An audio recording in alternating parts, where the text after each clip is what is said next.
Grand Admiral Duhan stood at the large window of his command ship, looking at the holographic display of a blue planet. His dark uniform reflected the soft blue glow as he watched Earth spin slowly in front of him. Behind him, Captain Jaiwan held a datapad tightly, waiting to speak. "Speak, Captain," Duhan said without turning around. "I can hear you thinking from here." "Sir, I finished my report on Earth's military history," Jaiwan said. She stepped forward, her boots making soft sounds on the polished floor. "I think you should look at it before we move forward with the invasion plan." Duhan turned slightly, a small smile on his face. "Are you worried about these primitives, Captain?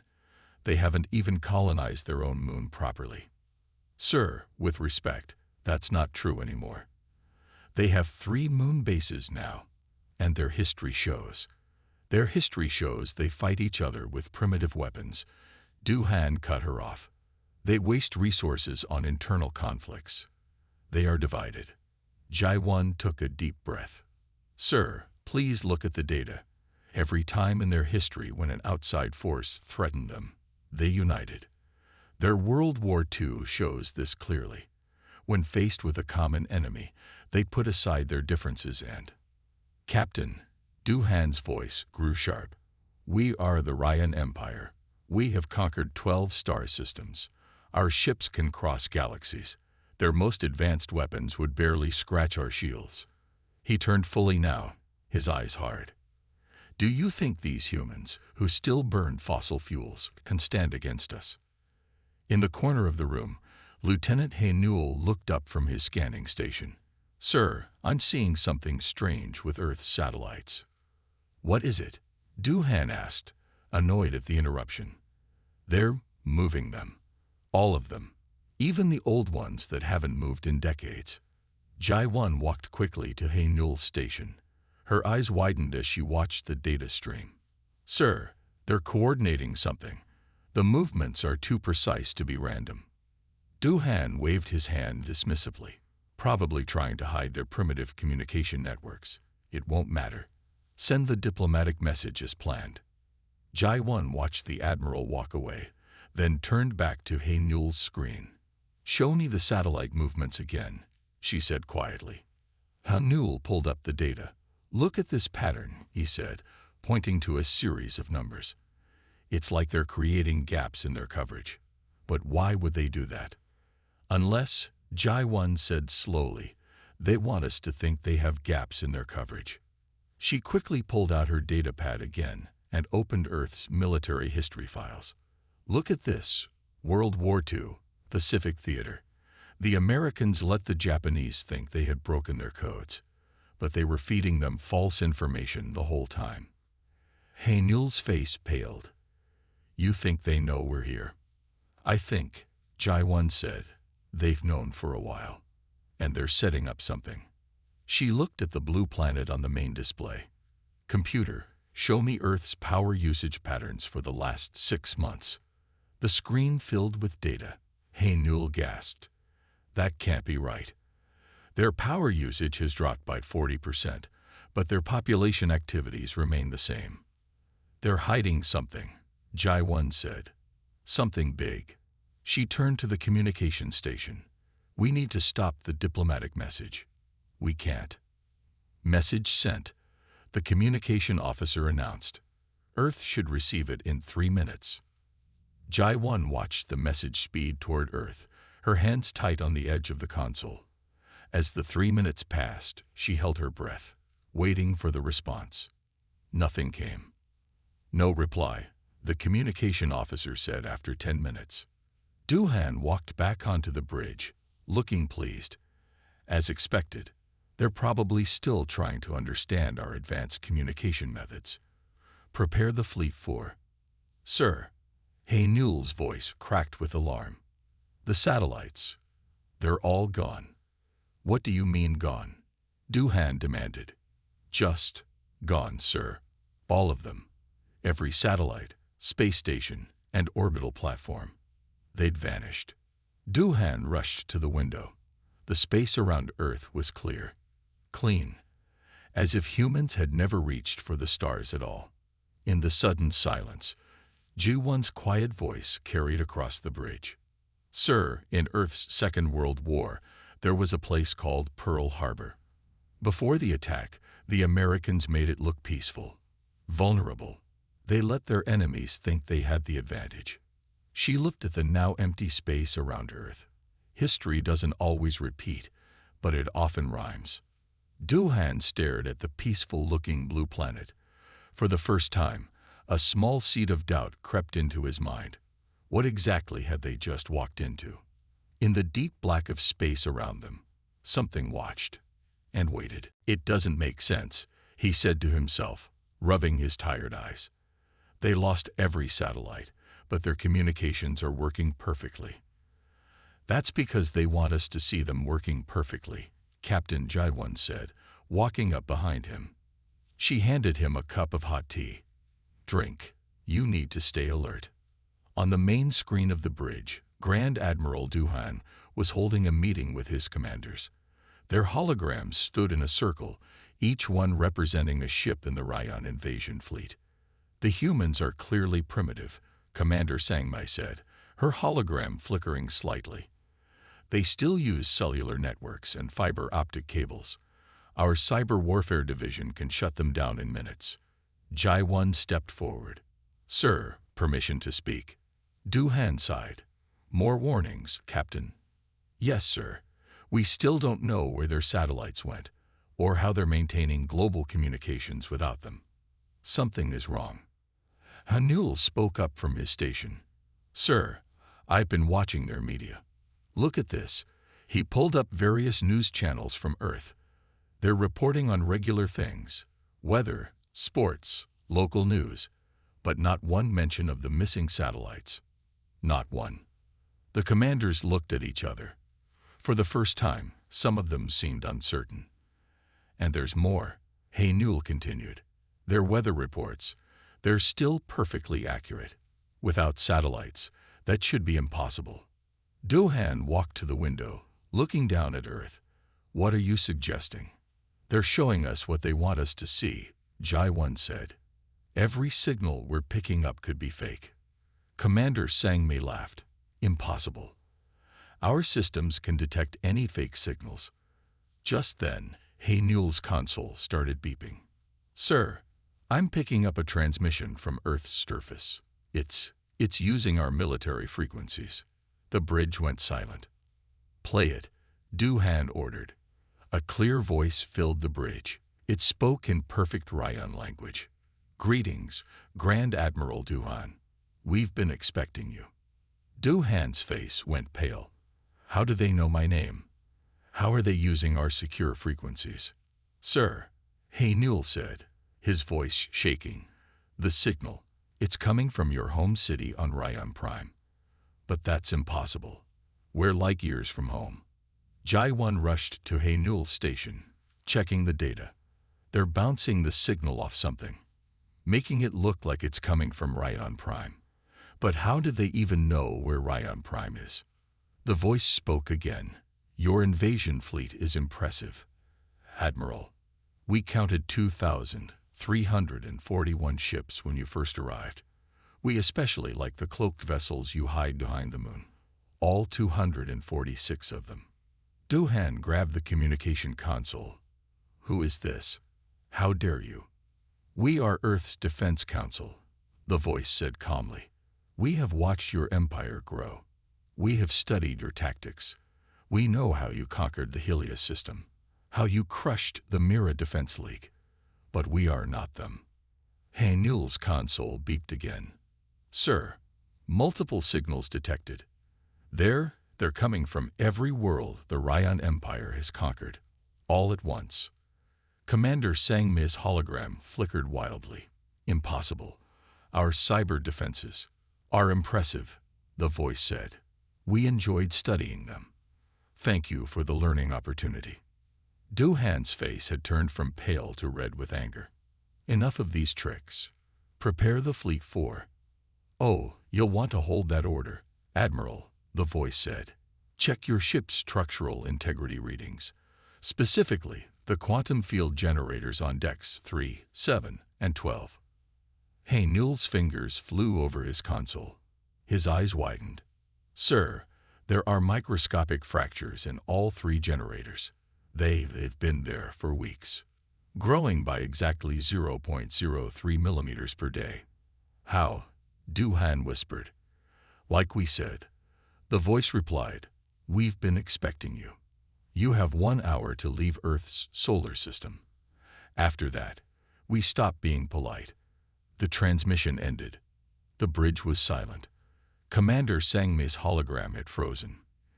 In fact, all the commander holograms were frozen. Sir, Hey Newell said quietly, we've lost contact with the rest of the fleet. All communication systems they're just gone.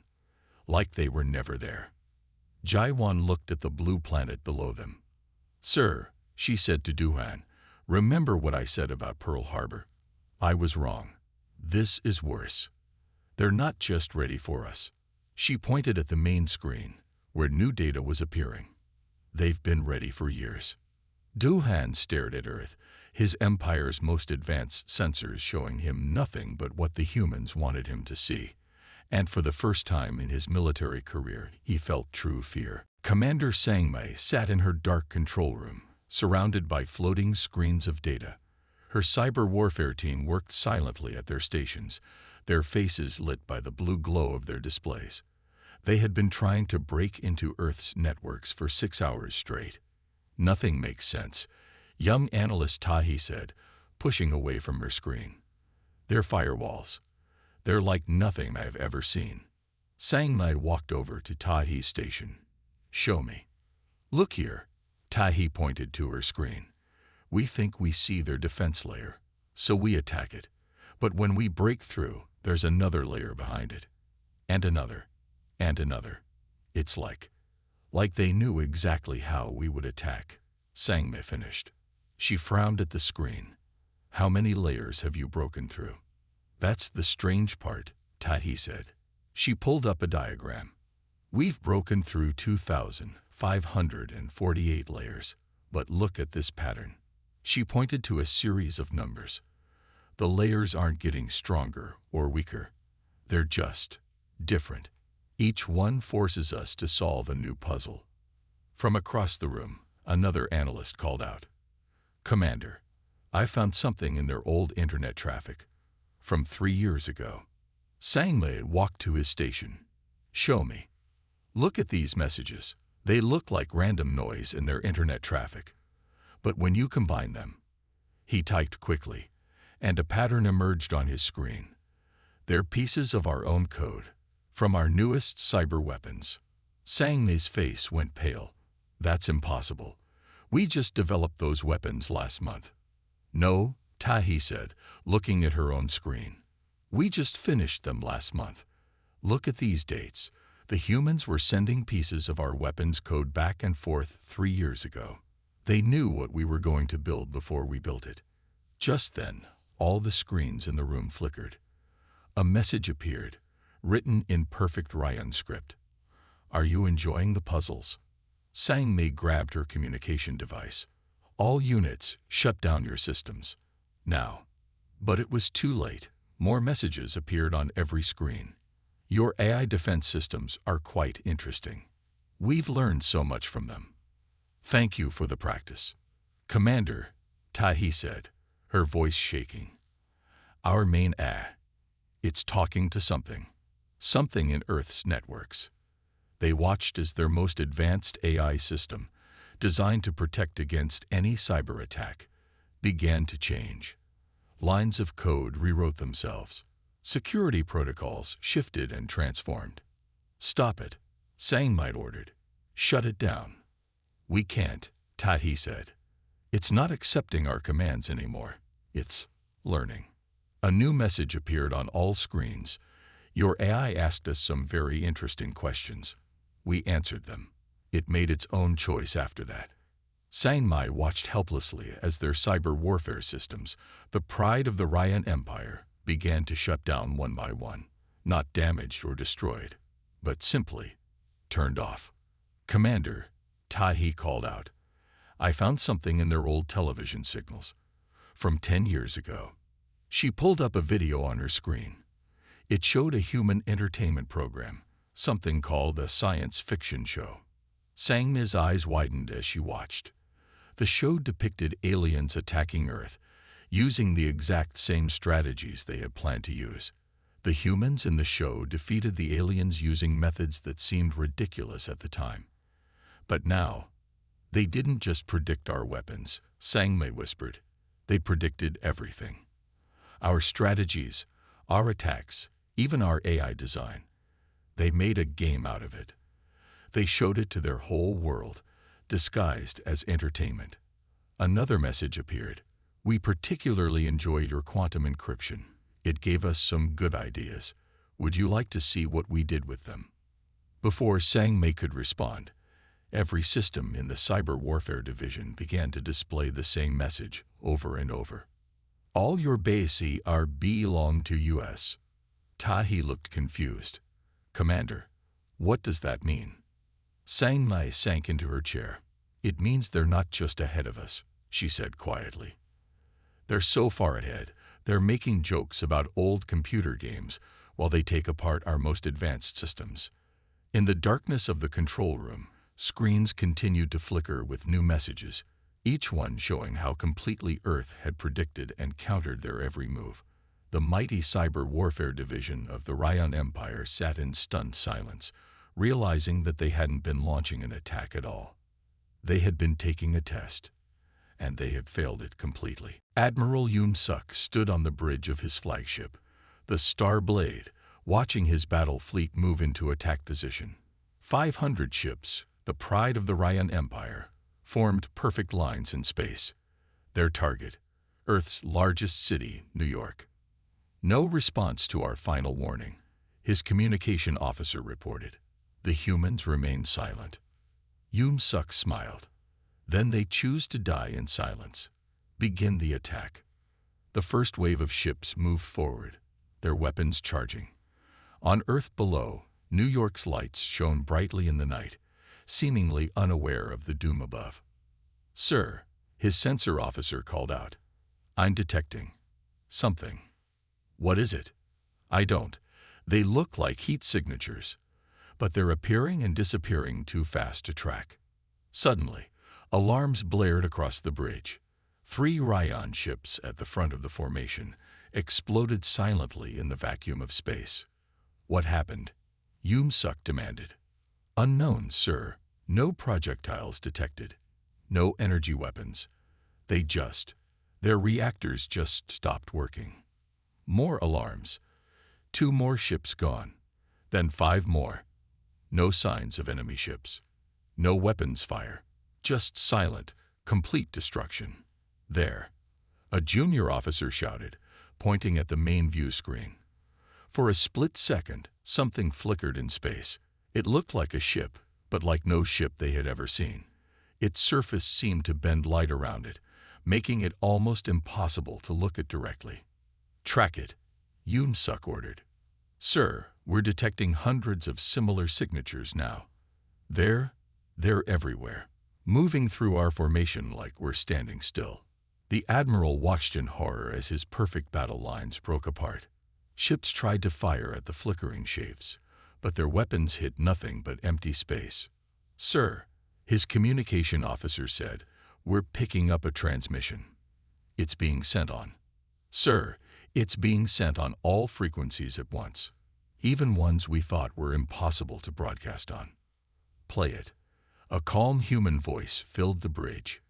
Admiral Yoon Suk, your ship's reactor designs are fascinating. We particularly enjoyed studying the quantum field generators. Did you know they can be shut down remotely if you understand their base code? We do.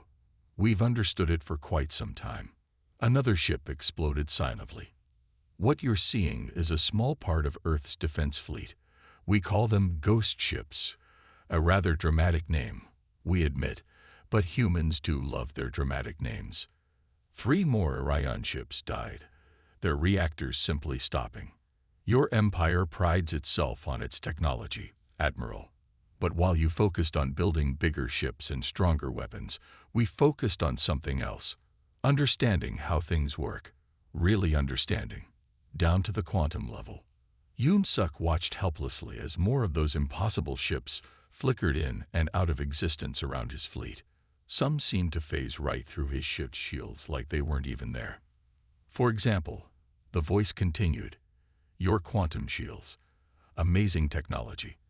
But did you know they have a resonance frequency? Hit that frequency just right, and they become doorways instead of barriers. We figured that out from a single sensor scan of your ships. Took us about 6 minutes. Impossible," Yoon-suk whispered. "No one could learn that so quickly."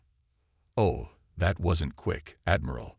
We're actually a bit embarrassed it took us that long. We must be getting slow." The Admiral's flagship shook. Looking at his status display, he saw that half his fleet was now dead in space, their mighty reactors turned into useless metal by invisible commands. "We're not going to destroy your ships, Admiral," the voice said. "We're going to let you take them home. After we've made some small adjustments, of course. Think of it as a free upgrade." All around the Starblade, the remaining Ryan ships began to power down. Their shields flickered and died. Their weapons went silent. "Don't worry about your crews," the voice said. "They're perfectly safe. We've just turned off everything dangerous. Think of it as child safety locks, which, to be honest, is how we view your level of technology." Yoon-suk slumped in his command chair.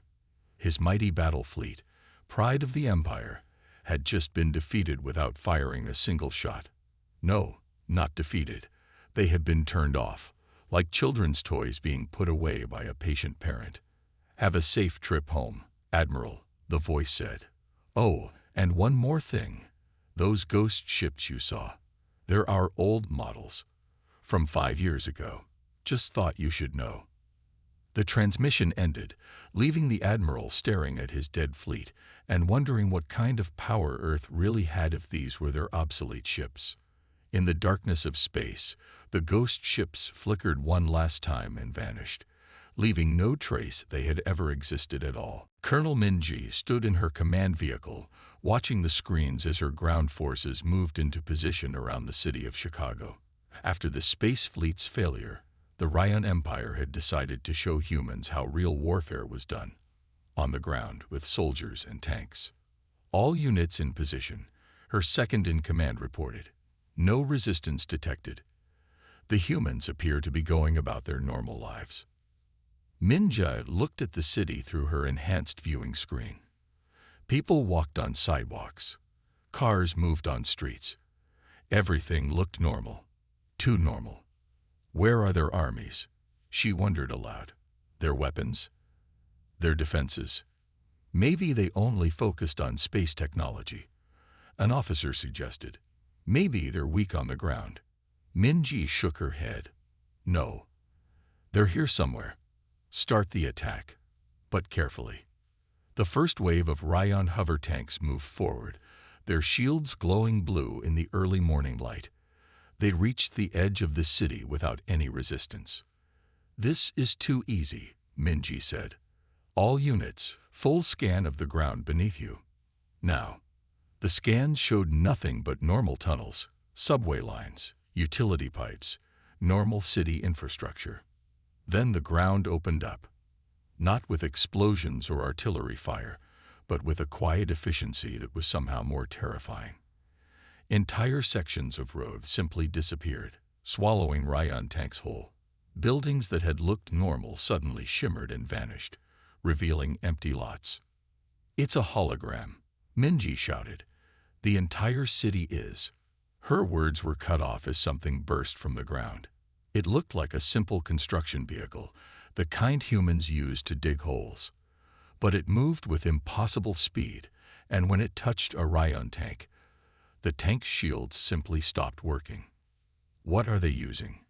she demanded. "What kind of weapons are these?" "Ma'am," her sensor officer called out, "they're not weapons. They're tools. Construction equipment. Mining machines. They just modified them somehow." More machines emerged from hidden underground bays. Bulldozers that could flip a hover tank like a toy. Cranes that reached out and plucked Ryan soldiers from their positions with perfect precision.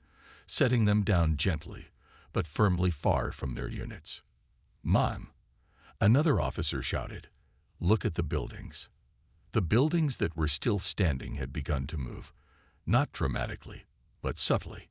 Windows adjusted their positions, walls shifted slightly, every surface seemed to be adapting, changing to create perfect defensive positions against the Ryan forces. "The whole city," Minji whispered. "The whole city is a machine." Her command vehicle's radio crackled to life. A human voice spoke. "Colonel Minji, we apologize for the deception, but we needed to study your ground forces' tactics. We've seen enough now." The ground beneath them shuddered, not violently, but with a steady, controlled movement. "You see," the voice continued, "while you were developing weapons, we were developing something else. Infrastructure. Smart cities. Buildings that can think. Roads that can move. Construction machines that can protect as easily as they can build." Minji watched as her mighty invasion force was systematically disabled, not destroyed, but simply stopped. Tanks found themselves gently but firmly held in place by roads that had wrapped around their tracks. Soldiers' weapons were politely but inexorably pulled from their hands by small maintenance robots that had emerged from nowhere. "Your weapons are impressive," the voice said. "But we learned long ago that true power isn't about destroying things. It's about building them, maintaining them, understanding them down to their smallest parts." A small cleaning robot rolled up to Minji's command vehicle. It looked harmless, just a simple machine designed to sweep streets. But when it touched the vehicle's hull, every system inside went dark. "Don't worry about your troops," the voice said. "They're all safe. We've simply turned off their toys. You'll find food, water, and comfortable accommodation waiting for them. We're not monsters, after all." Minji stood in her powerless command vehicle, watching as Chicago revealed its true nature. The city wasn't just a collection of buildings and streets. It was a single, vast machine, every part working in perfect harmony to quietly and efficiently neutralize what was supposed to be the greatest ground invasion force in the galaxy. "One more thing," the voice added. "Those construction machines you saw, the ones that stopped your tanks, they're our civilian models. The ones we use for everyday work. We didn't want to show you our military versions. We didn't think it would be fair." The voice paused for a moment. "After all, we're not here to fight a war. We're here to teach a lesson about underestimating humans." Class dismissed. Director Subin sat in her office on the Ryan homeworld, watching report after report flood her screens. As head of Ryan Intelligence, she had expected to be coordinating the conquest of Earth. Instead, she was watching her empire's military fall apart. "Show me the new footage," she ordered. Her assistant pulled up the latest video from their border stations. What Subin saw made her sink deeper into her chair. Human ships had appeared at every major Ryan military base across 3 star systems. Not attacking, just watching. Their ships looked like they were made of liquid metal, changing shape as needed. "How did they reach our system so quickly?" her assistant asked. "Even with our fastest drives, it should have taken months." "They were already here," Subin said quietly. "They've been here all along. We just couldn't see them." Her main screen lit up with an incoming message. It was from Earth's Defense Coalition. "Director Subin," a calm voice said, "we thought you might appreciate an update on the current situation."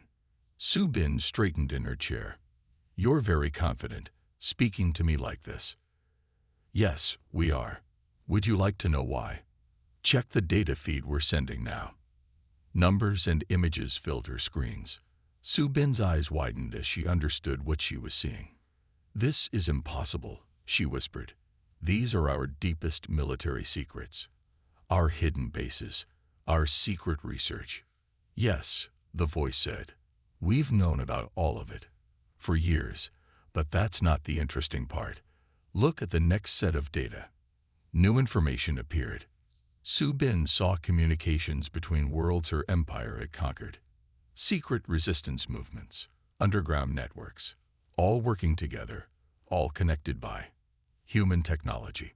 While you were planning to invade Earth, the voice explained, we were helping those you had already conquered, teaching them, protecting them, preparing them. Alarms began to sound throughout the building. Su Bin's assistant rushed to check the security feeds. Director, he shouted, the conquered worlds. They're all rising up at exactly the same time. Of course they are, the voice said. We helped them coordinate. We showed them how to turn your own technology against you, just like we did. Su Bin watched as reports came in from across the empire. On every conquered world, the oppressed people were rising up. But they weren't using violence. They were using technology, human technology, to simply shut down the Ryan control systems. You don't understand, Su Bin said. These races, some of them were primitive. How could they learn to use such advanced technology so quickly? Because we didn't give them advanced technology, the voice replied. We taught them to understand the technology they already had, just like we did centuries ago. More screens lit up. Su Bin saw Ryan warships across the empire going dark, their crews being gently but firmly contained by their own safety systems. Military bases found their weapons turned off by their own maintenance protocols. Communication networks switched to new frequencies their controllers couldn't access. You see, Director, humans learned something important early in our development, the voice continued. True power isn't about having the most advanced technology. It's about truly understanding the technology you have. That's what we taught them. Su Bin's own office systems began to power down. Not violently, but smoothly, professionally, like a computer shutting down for an update. We're not going to destroy your empire, the voice said. We're going to help you rebuild it. Better. Fairer. The people you conquered, they'll help govern now. And we'll make sure everyone plays nicely together. Why? Su Bin asked. Why not just destroy us? Because that's not what humans do. Not anymore. We don't destroy. We fix. We don't conquer. We teach. We don't rule. We guide. It's a lesson we learned the hard way, long ago. Now we're teaching it to others. Through her window, Su Bin could see the capital city's mighty defense systems powering down. In their place, new systems were coming online. Simpler, cleaner, more efficient. Human designs, built with Ryan technology. Your empire isn't ending, Director Su Bin, the voice said kindly. It's evolving. And we're here to help. After all, that's what humans do best. We help others learn from our mistakes, even if they tried to conquer us first. The voice paused. Welcome to the future, Director. Class is now in session. Ambassador He-Won paced nervously in the grand meeting hall of the Galactic Council. Around her, representatives from 30 different spacefaring civilizations watched recordings of Ryan ships being systematically disabled by Earth's forces. The room was completely silent except for the soft sounds of the recordings. This is impossible, the ambassador from the stellar Concordat finally said. The Ryan Empire had the most advanced fleet in known space. How could a single world, not just any world, He-Won said quietly. Earth. The name sent whispers through the gathering. On the main screen, footage showed human ships appearing and disappearing at will, moving in ways that seemed to ignore the laws of physics. We need to respond to this, another ambassador declared. If Earth can defeat the Ryan Empire so easily. Actually, a new voice said from the doorway, we're already here. Everyone turned. A human woman walked into the chamber, wearing a simple blue uniform with no rank or decoration. She carried no weapons and had no guards. She didn't need them. My name is Sarah Chen, she said. I represent Earth's diplomatic corps. He-Won stepped forward. How did you get in here? This chamber is supposed to be secured by the most advanced. Yes, those are impressive security systems, Sarah said with a kind smile. We helped design some of them, actually. Through shell companies and research partnerships, we've been helping all of you for quite a while now. The chamber erupted in shocked conversations. Sarah waited patiently for quiet. You see, she continued, Earth has been aware of galactic civilization for over 50 years. We watched. We learned. We saw how the Ryan Empire treated smaller worlds. So we decided to help. She waved her hand, and the chamber's holographic systems activated. They showed hundreds of worlds, all connected by lines of light. Every time the Ryan Empire conquered a world, we were there, Sarah explained. Not openly, but we provided aid, education, understanding. We helped those worlds maintain their culture, their independence, even under Ryan control. Why reveal yourselves now? HFY asked. Because the Ryan Empire made a choice, Sarah said. They chose to attack Earth directly. We had hoped they would learn on their own, see how helping others was better than conquering them. But they didn't, so we had to demonstrate.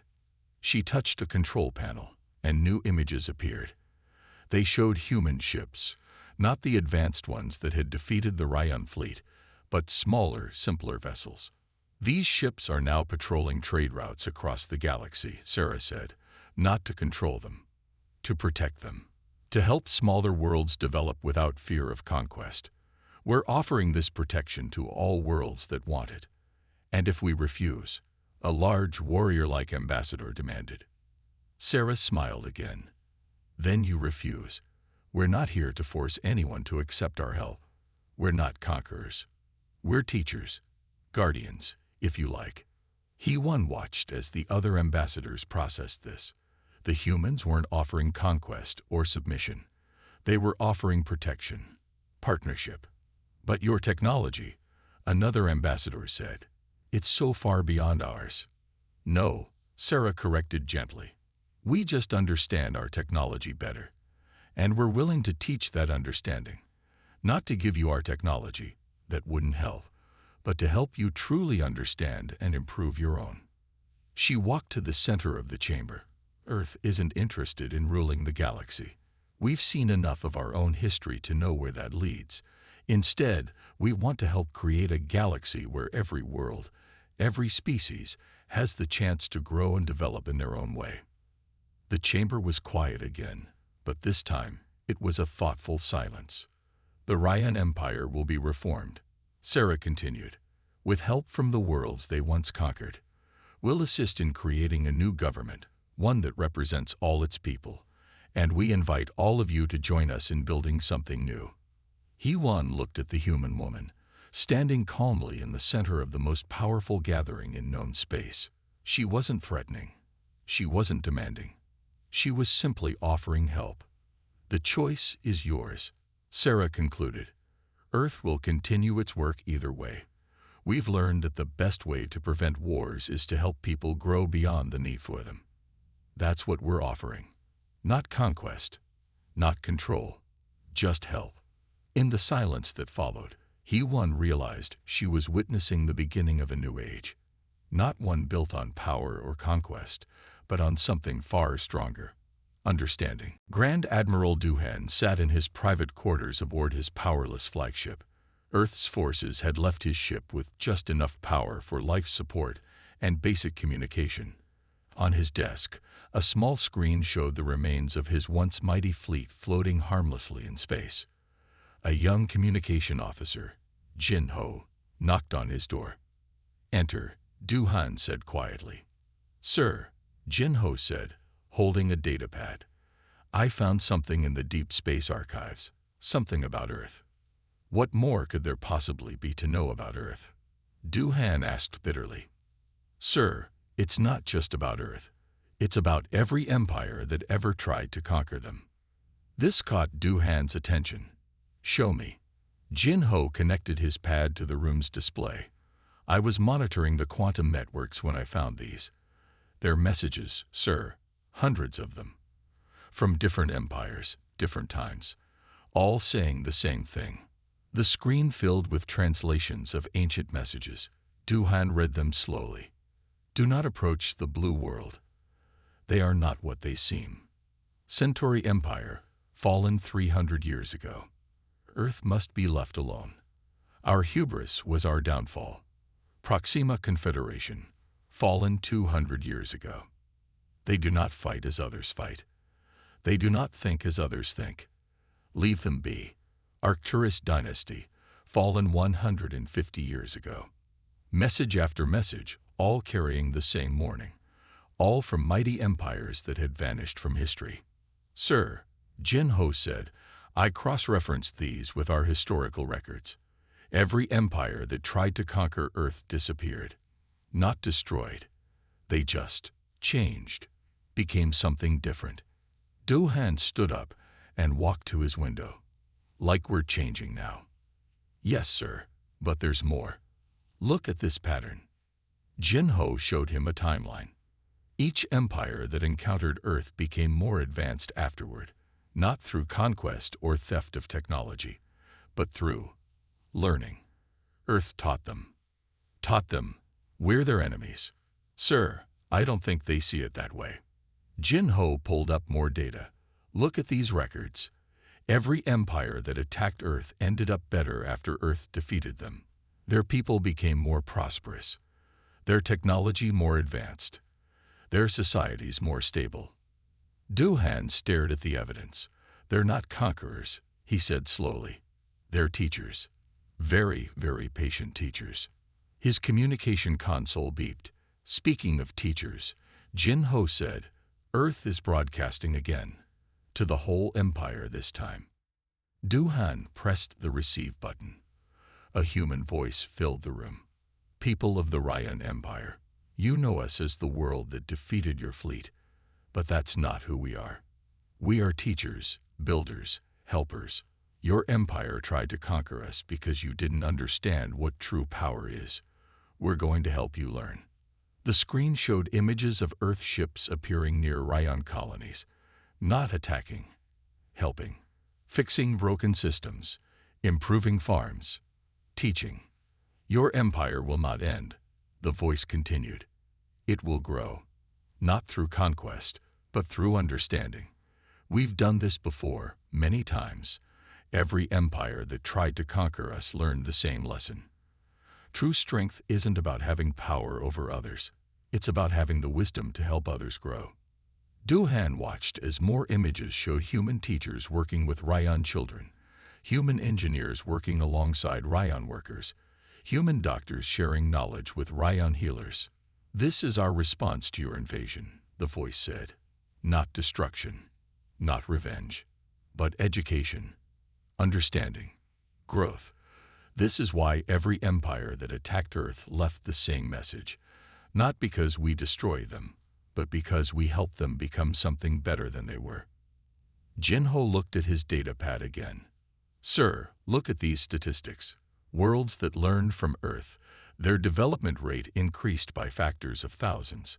Their people's quality of life improved dramatically. They didn't lose their culture or independence. They enhanced it. Du-Han sat back in his chair, understanding finally dawning. We thought we were starting a war, he said quietly, but we were really enrolling in school. The human voice had one final message. To all future empires who find this transmission, yes, you could try to conquer Earth, but why not skip the invasion part and just ask for help? We're very good teachers, and our door is always open. Class dismissed. Jin Ho looked at his admiral. Sir, should I prepare our response? Du-Han nodded slowly. Yes. Tell them we're ready to learn. Historian Wei Jun adjusted his glasses as he looked out over his classroom. 50 years had passed since the Ryan Empire had tried to invade Earth. Now, he taught at the Galactic University on what had once been the Ryan capital world. His students came from 100 different species, all eager to learn about the event that changed the galaxy. Today, he said, we're going to discuss the Great Transformation. Can anyone tell me what their grandparents told them about that time? A young Ryan student raised her hand. My grandmother was on one of the invasion ships. She said the humans didn't just defeat them, they educated them. Exactly, Yi Jun smiled. The humans could have destroyed our fleet, our empire, everything we had built. Instead, they chose to teach. He walked to the classroom's holoscreen, and pulled up images from 50 years ago. The mighty Ryan fleet, powerless in space. The first human teachers arriving on Ryan worlds. The beginning of the change. Look at these statistics, he said, showing new data. In just 50 years, our worlds have advanced more than they did in the previous 500. Not because humans gave us their technology, but because they taught us to understand our own. A student from one of the formerly conquered worlds raised his hand. Is it true that humans were helping our resistance movements even before the invasion? Yes, Yi-Jun nodded. Earth had agents throughout the galaxy, quietly helping oppressed peoples maintain their culture and independence. They didn't give weapons or technology. They gave something more powerful: knowledge. He showed them images of the galaxy now. Peaceful trade routes protected by Earth's guardianships. New worlds joining the galactic community under human guidance. Schools and universities where humans taught understanding, not just facts. But here's the most interesting part, Yi-Jun said. Humans didn't want an empire. They didn't want to rule. When they defeated the Ryan Empire, they helped us create the Galactic Council, where every world has a voice. Even the smallest colonies have a say in galactic matters. He pulled up an image of Earth. Many ask why Earth doesn't use its power to control others. They clearly could. Their technology is still far beyond ours in many ways. But that's not their goal. A hologram appeared in the center of the classroom, a simple school building on Earth. This, Yi-Jun said, is where humans say their real power came from. Not from weapons or ships, but from learning. From understanding. They believe the greatest power isn't controlling others. It's helping others grow. He showed them current images of the former Ryan Empire, cities that blended ancient Ryan architecture with modern efficiency, schools where human and Ryan teachers worked together, hospitals where healing knowledge from 100 worlds came together. Today, he continued, when a new world reaches for the stars, they don't face conquest or demands for submission. They find human teachers ready to help them grow safely into the galactic community. This is Earth's true victory. They didn't just defeat an empire. They changed how empires think. Yi-Jun walked back to his desk and picked up an old datapad. This was Admiral Duhan's final log entry. Would you like to hear it? The class nodded eagerly. We thought we were the teachers, he read. We thought our power made us wise. But humans showed us that true power isn't about controlling others. It's about helping them control themselves. We didn't lose an empire. We gained an education. He set down the pad. Now, every empire that rises in the galaxy finds the same message waiting for them. Don't try to conquer Earth. Ask them to teach you instead. And that message isn't just from the fallen empires anymore. It's from us, the ones who learned the lesson. A student raised her hand. Professor, what do humans say when we ask them about all this? Yi-Jun smiled. They say what all good teachers say. We're still learning too. And that perhaps is the greatest lesson they taught us, that no matter how advanced you become, there's always more to learn. He looked out at his students, seeing the future in their eager faces. The Ryan Empire didn't fall 50 years ago. It graduated. And thanks to Earth's guidance, the galaxy isn't a place of conquest anymore. It's a place of learning. And that's a far greater adventure than war could ever be. The bell rang, but none of the students moved. They sat there, thinking about a small blue world that had chosen to teach rather than destroy, to guide rather than conquer. A world that had turned an empire of war into a civilization of learning. Class dismissed, Yi-Jun said softly. But remember, in the greater university of life, class is always in session.